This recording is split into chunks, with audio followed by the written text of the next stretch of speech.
Are electronic cigarettes dangerous? At this point, the public health expert in me is screaming, "Of course, you idiot! Do you know nothing?" Certainly, there are very real fears that these sleek electronic tubes are hooking a new generation of kids on nicotine, and that this drug should not be considered safe and socially acceptable in any form. But, as with most things, reality is a little more complex.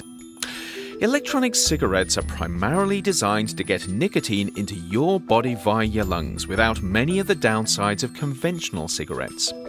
The beauty of the system is that you retain the physical experience of smoking, or vaping as it's called in this case, but without the actual smoke. E-cigarettes use a liquid such as glycerin into which ingredients like nicotine and even flavorings are dissolved. When you take a puff, this liquid is vaporized on a hot wire and forms a cloud of fine particles that, when inhaled, penetrate deep into your lungs. The good news for smokers is that electronic cigarettes don't produce many of the harmful compounds that burning tobacco does, and you get less harmful side stream smoke that regular cigarettes produce. So at first blush, e-cigarettes look like a great way to get your nicotine hit. They might even possibly help some people kick the smoking habit, although the jury is still out on that one. But vaping on an e-cigarette still means pumping your bloodstream full of a toxic substance.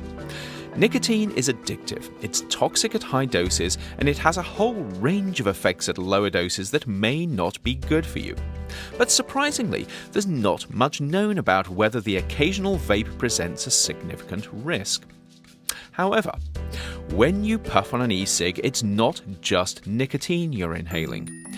Recent research has shown that in addition to what they're designed to do, some electronic cigarettes deliver a range of hazardous metals and other chemicals direct to your lungs with each inhale.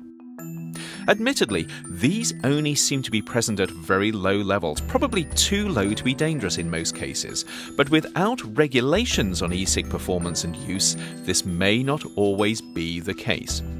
What's worse, because of these potential contaminants, even nicotine-free electronic cigarettes may be more harmful than people think if they're not regulated. That said, there's no reason why the technology can't be developed to avoid unwanted contamination.